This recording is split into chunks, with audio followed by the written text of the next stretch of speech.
Добре дојде во Магична сцена за Маја Љутков. Маја, добре дојде. Добро ве најдов и баш сум среќна дека се гледаме после долго време. Се немаме јас и ти видено долго време. Ние од што се гледаме стално, не знам кога сме се снимале, да, кога не. официјално, вака, снимачки, да. Снимачки официјално не знам, стварно, имам да. заборавено. Да, беше пред 3 или 4 години, ако не се лажам. Одамна. Пред короната? Ако не се лажам, да. Може и тоа да е. Но па тогаш значи дека ќе снимаме 2 емисии, затоа што имаме многу да се кажеме од тогаш до сега. Имаме да си кажеме, Бога ми, имаме и многу работи се случија во овие 4 години. И тоа сите позитивни. Да, на моја среќа и на моје големо задоволство, да. Се снимаме 9 мај, денот после изборите и некако повторно почнуваме со нормалниот тек на живот. Со надеж дека ќе биде барем во културата, за другото се надевам дека ќе биде секако, но за културата ќе бидат подобри денови во секој случај. Па ние сме културни работници и јас сметам дека тоа е нашата примарна желба и емоција кон тоа да во културата да биде само подобро. Да. Маја, ајде да се вратиме тогаш пред тие 4 години каде што сме застанале. Се случи нешто многу убаво во твојот живот. Ај вака прво пред тоа сакам да кажам увертира дека Зоран Љутков, твојот сопруг е од Велес, ти си од Скопје. Завршувате факултет, Зоран од Велес прави трансфер во Скопје, работи во Драмски театар, а ти од Скопје си се селиш во Велес и си работиш во Велешки театар долги години. За пред некоја година да се споите конечно фамилијата во Скопје, да направиш трансфер во театар комедија. Да, види, точно, се што кажа е точно. Јас во Велешки театар играв, односно бев работена 16 години. На моја голема среќа, само што дипломирав се вработив. За жал ја немаат сите истата среќа како мене, се вработив и играв многу и Велешки театар за мене сега сме една година практично на 9 мај денеска сме една година време поминато во мојот нов матичен театар, театар комедија и можам да кажам дека Велешки театар за мене секогаш ќе биде местото во кое сум пораснала, во кое сум се изградила, во кое сум брилирала, во кое сум се дефинирала себе си како актер. А она што го спомна ти дека сме се споиле пред некоја година, всушност ние за цело време живееме тука. За цело време сме сите на куп. Да. И нашата професија е благородна, дотолку што можам да кажам дека ние во секое време можеме да се споиме и да бидеме заедно, а има денови во кои воопшто не се гледаме. Меѓутоа, нашето базично место е Скопје, Карпош, каде што живееме и секој таму си брка своја работа. И блиску му е на Зоки да си оди во Драмски театар. Да. А како дојде тоа запослување во Велешки театар? Ти сакаше баш во Велешки, случајно тоа се погоди или сакаше во Скопје па немаше тогаш можност? Александар, кога си тази дипломиран студент по актерска игра, односно тази дипломиран актер, се уште не си актер, немаш ти можност да бираш. Мислам, да бираш. И зошто би бирал? Твојата најголема желба, мојата и денеска, после 17 години работно искуство, најголема желба е да играм. Ние сме малку кои имаме можност да се бавиме со професијата која ја сакаме и според мене треба да го цениме многу тоа. Мојата приказна е ваква, јас дипломирам 2004 година, во тоа време и играм една представа во Велешки театар како гостин. Да. И после некое време Јордан Витанов го ставаат за директор на Како дојде како гостинка да играш? Ме поканија да играм како гостинка, да. Ти уште студентка? Па не, бев току-што дипломирана. Практично тоа после неколку месеци, да, бев току-што дипломирана, ме поканија, тогаш режираше Дејан Дамјановски Дон Жуан, и ме поканија да играм. Зоран Љутков го играше Дон Жуан, Васа Зафирчев Ганарел и практично јас бев ако добро се сеќам, единствената млада актерка во таа екипа, сам млада, тази дипломирана студентка и ме поканија да играм. Зоки не беше во врска тогаш? Да, Зоки, да. Дали бевме земени, не се сеќам, мислам да. Земени бевте? Не, дечко ми беше Зоки. Дечко ти. Та се тука набрзо се случува, да. Ама ме викна... Значи тој ургирал да те земат? Ништо чудно. Ништо чудно. Ништо чудно, ама веројатно сме оставила добар впечаток, па после идеме вработат. И после набрзо после тоа се случува доаѓањето на Јордан Витанов како директор. Јордан Витанов едно утро ми звони некој телефон и ми вели Маја Љутков, Маја Настевска во тоа време, дали ти туку што дипломираше, велам да, и ме прашува дали би сакала да се вработиш во Велешки театар. И јас се сеќавам на таа една пауза голема моја, каде што во тој момент во главата ми се меша прашањето прво како може да ме праша дали сакам да се вработам. Второ, се разбира, тоа се реторичко е прашањето. Трето, многу сум среќна затоа што ми се нуди ваква можност дека можам да се вработам некаде. Се разбира, без размислување, реков да. И од таму трга мојата приказна со Велешки театар. И имаше тогаш 23, 24? 22,5, 3, 22, 23, да. И тоа траеше се до пред една година, до 2023, каде што јас веќе правам трансфер и доаѓам овде во Театар Комедија. Со кога беше во групата, во генерацијата? Во мојата класа, јас сум дипломирана во класата на професор Владимир Милчин, ние сме генерација 2001-2004, во мојата класа се Сашко Коцев, Горец Цветковски, покоен Славиша Каевски, Стојан Велков, Николче Пројчевски мажи, Лина Чоревска, Сонја Стамболџиевска, Даниела Ивановска, Благица Трпковска, Јасмина Јанеска е сега од Прилеп, ако не се лажам по сопругот. Леле, некој да не заборавам, ќе ми се налутат. Нема да ти се налутат, ќе ти текне во текот на интервјуто. Да, ќе ги спомнам. Одлични актери во секој случај и сите сте вработени, сите сте на врвот во ова театарско небо. Голема среќа сме сите вработени, да.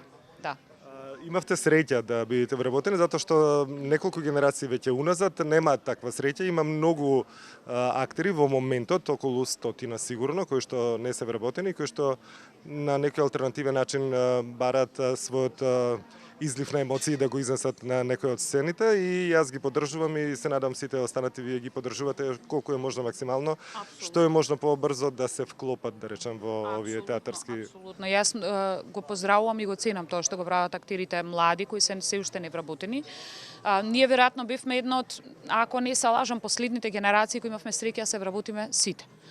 Некои од нас малку се вработија подоцна, меѓутоа сме сите вработени и мене ми е многу жал што е таква ситуацијата каква што е, ама се надевам, многу сум благодарна и топло им препорачувам на актерите кои се уште невработени, меѓутоа кои се бават со алтернативен начин на театар, односно со алтернативно изразување, воопшто во ниеден момент да не ја губат вербата и да продолжат да се бават со онолкава љубов со колку што се бават досега, затоа што тоа еден ден, како да кажем, ќе се врати, тоа не може да остане така. Не може да остане така. Многу е важно да играме цело време со вработени или не, да ја играме својата професија, да се занимаваме со својата професија со истиот оној ентузијазам и љубов од почеток до крај. Знам дека има денови и моменти, периоди, години во кои ентузијазмот не е на највисоко ниво, односно не име на највисоко ниво, ама мораме да, мојот професор Владимир Милчин велеше, мораме секаде да гледаме светла точка. И јас верувај ми, дека стално таа една реченица ми е една звезда водилка. Затоа што се случува, например, и да сме во подела во представи во кои не сме баш многу среќни, така и не сме задоволни и сметаме дека нашиот талент и актерски хабитус дека нема да дојдат во полни израз, меѓутоа стално ме води таа реченица. Мораме да бараме една светла точка која ќе не води и да излеземе на крајот од процесот и да бидеме задоволни со оно што сме го направиле. И јас се водам по тоа.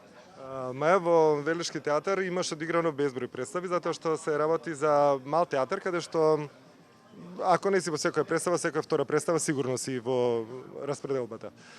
И тоа е предноста на актерите кои што работат во малите театри, во внатрешноста и во Прилепски, и во Струмички театар, во Битолски театар, кои што многу често играат на сцена, за разлика од скопските глумци, каде што во Манати и во Драмски поретко може да се случи цела година, дури повеќе сезони, да не стапнат на сцените.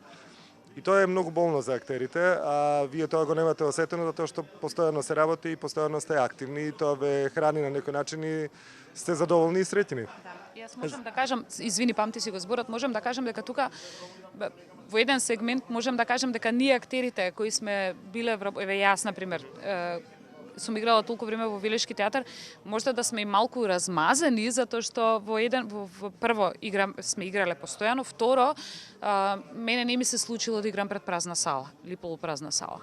Да, Тоа е една друга работа што велишката публика е научена да игра, практично да се извинам да гледа театар и редовно посетува театар, има традиција за театар, така што можда и малку сме размазени. Да, и нема поголемо задоволство тоа да секоја вечер играш пред полна сала. И тоа е најубав умор во принцип. Да. Од овие 16 години кога ќе ги сублимираш, кои да речам представи ти се оние кои што први ти доаѓаат на памет, каде што си била ти лично задоволна од она што си го направила, каде што едва си чекала да види представата повторно на репертуари, колку ти било тешко на некоја представа кога си отишла? Ми паѓаат неколку на памет, ама тоа не значи дека се сите. Значи прво што ми паѓа на памет е Татјана Ларина, мојата улога во Евгени Онегин во режија на Звезда Ангеловска во Велешки театар. Таму имав улога во која практично да немав ни текст, а бев цело време на сцена. И тоа беше најголем актерски предизвик за мене, со кој што сум многу задоволна и ден денеска со радост и со големо задоволство се сеќавам на таа улога. И сега да ми рече да ја вратиме, би се нафатила да ја вратиме. Баканали, представата во режија на Наташа Поплавска Кабаре представа, за која имам добиено награда за најдобар млад актер, женски актер практично, на фестивалот на античка драма Стобија, играв Машко, играв Пентеј, тоа ми беше исто така голем предизвик. Во последната година, 22 ми е едно од омилените практично представи ми е Татко во режија на Ненад Витанов, каде што сме мала екипа, Јордан Витанов е во главната улога, таа представа направивме во чест на неговото пензионирање и имавме можност секој од нас да креира драмски лик. И тоа е нешто што вака ми ја врати вербата и љубовта и задоволството да креирам драмски лик. Да.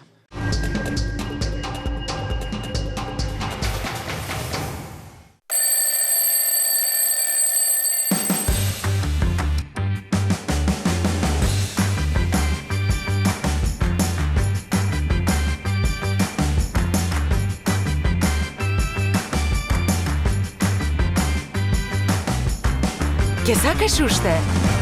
Кейка Плуп. Витаминка.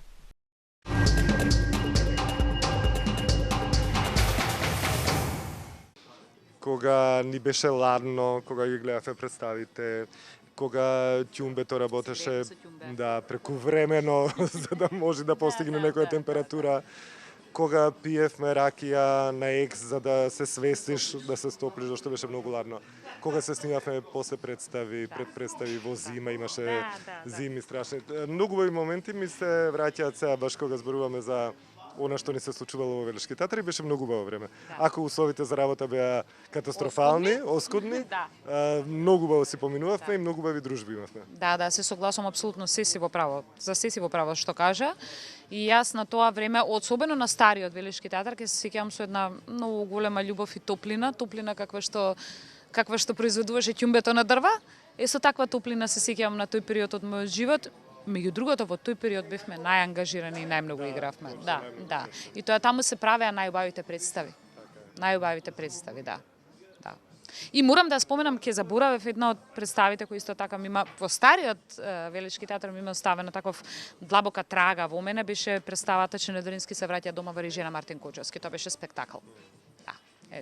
Тие се пар. Ке ми текне уште некој, ама тие се сега за сега. Што ми паѓаат на памет.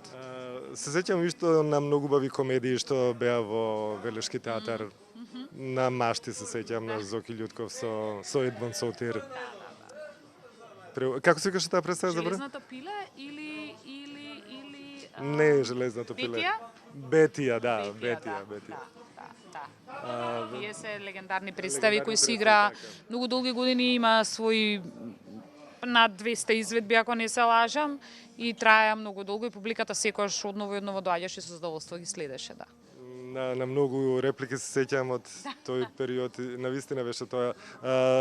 Да знаеш дека Зоран Љутков ми е глумец кој што, да речем, си го сакам премногу, но најмногу го имам снимано и најмногу бил гостин во Магична сцена. Навистина не сум го знала тој факт, убаво, супер. Уште на почетоците се снимавме многу, така си најдовме некоја заеднички интерес, заедничка точка, заедничка хемија. И еднаш патувавме заедно во Хрватска на некој фестивал во Шибеник. или не знам каде, веќе не се сеќавам, и се возиме во брод и Зоки ми вика: ама чекај, ти само мене ме снимаш да не се налудат некој од колегите. Викам, нема да се налудат.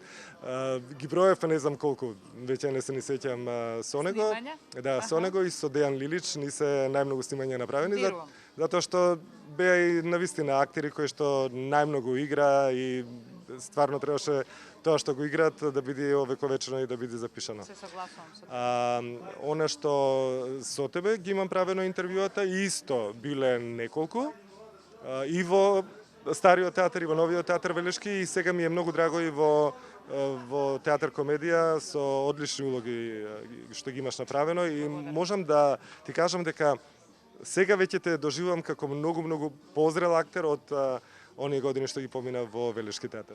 Па веројатно тоа е една фаза од животот во која, како се вика, го достигнуваш едно ниво, еден левел каде што правиш, тиклираш вака со зеленото пенкалце чек, и моето чувство за мене е исто како твоето, дека веројатно сум доволно зрела да можам да правам, односно да можам да играм сега веќе се. И од пред една година, како сум дел од ансамблот на театар комедија, имам 2 представи изиграно и сум многу задоволна од исходот, од резултатот. Навистина сум многу задоволна и сум многу среќна. Она што ќе го издвојам од тие 2 представи е твојата улога во Ало, ало. Да. Ало, ало е една комедија според она позната англиска серија Ало, ало со Рене, кој што има кафич или ресторан, како му доаѓа тоа, каде што се случува за време на Втора светска војна од германци и така французи, овдека малце адаптирано и со грци, и со бугари, и со албанци се. Да. Многу баа направена представа, мој фаворит како една од најдобрите представи воопшто направени во театарот низ Македонија последните години. И твојата улога, заедно со улогата на Тино, каде што играше бугарски офицер, тоа ми беа така добро направени улоги што мислам дека вечно ќе ги памтам за цел живот. Ти благодарам за убавите зборови. Нема поголемо задоволство за актер да смени средина и да најде на таков еден влез, да резултатите се такви спектакуларни каква што излезе представата Ало, ало во режија на Синиша Евтимов. Тука прво морам да кажам дека јас најдов на едно огромно гостопримство и другарство од ансамблот на театар комедија. Тие си се веќе екипа и наеднаш им доаѓа, не дека јас не ги познавам, ги познавам сите. Меѓутоа, кога ќе ти дојде природно и кога ќе ти дојде некој нов од страна, да ти треба време да се адаптираш. Јас во ниту еден ден, во ниту една минута, во ниту една секунда не го почувствував тоа дека сум јас дојдена. Туку тие ме прифатија мене како да сум била дел од нив сите овие години. Многу топлина почувствував, многу другарство почувствував многу голема поддршка. Јас досега, освен по некоја представа комедија која ми се погодила во Велешки театар, не сум играла, да речем, комедија. За себе сметам себе си дека не сум нешто многу смешна актерка.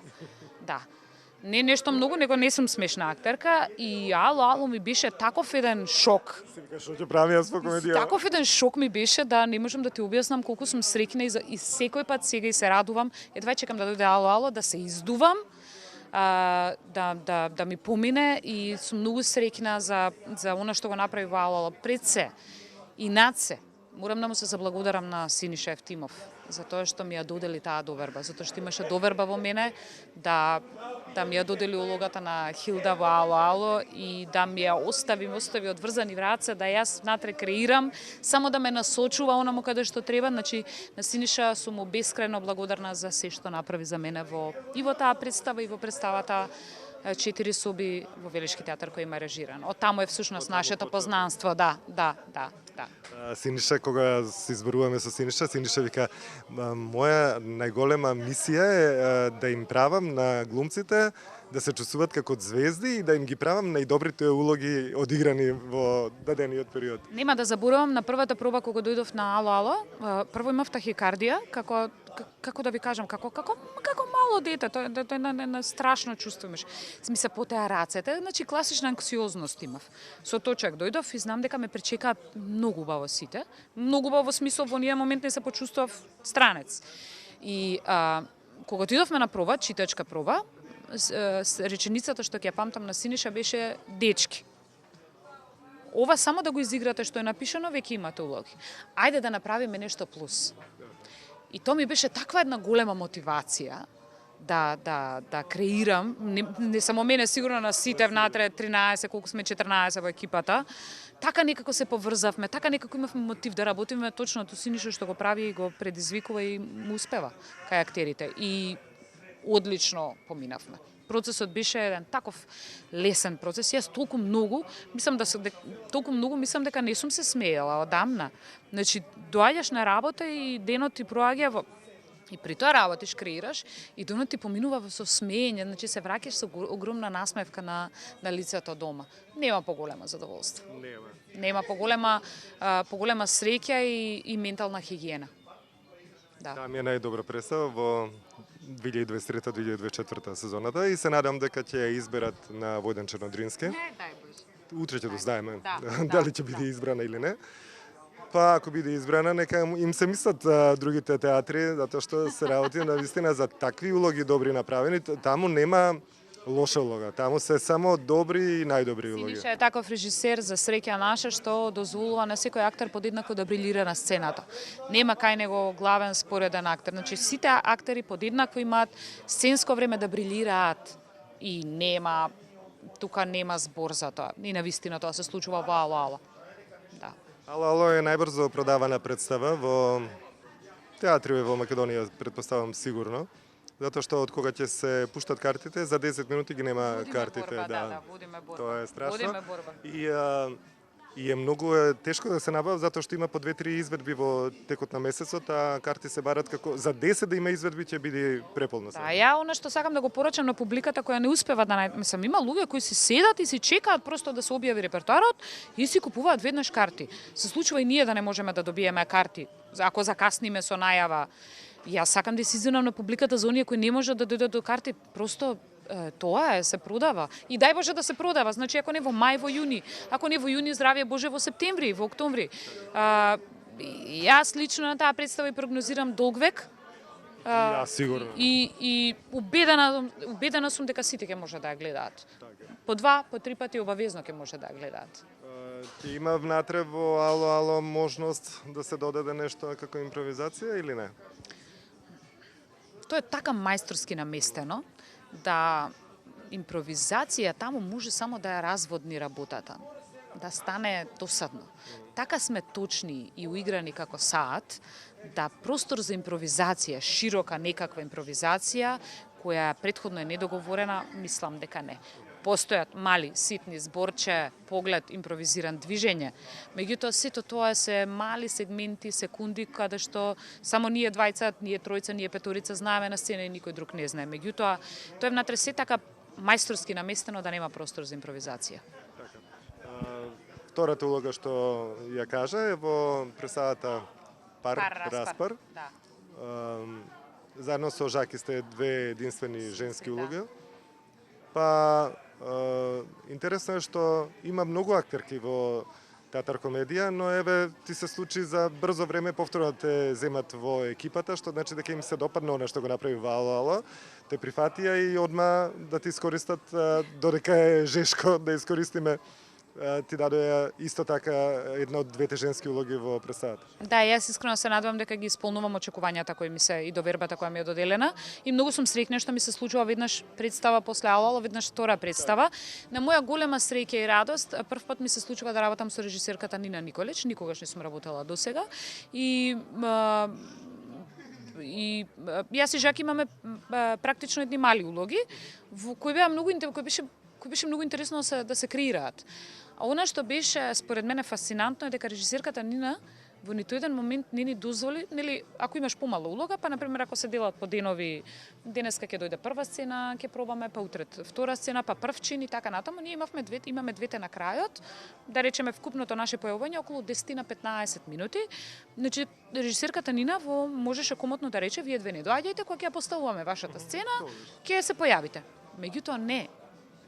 Она што е за мене фасцинантно е дека Нина инсистираше да јас и Жаки сме од првата проба до последната проба секој ден на проба.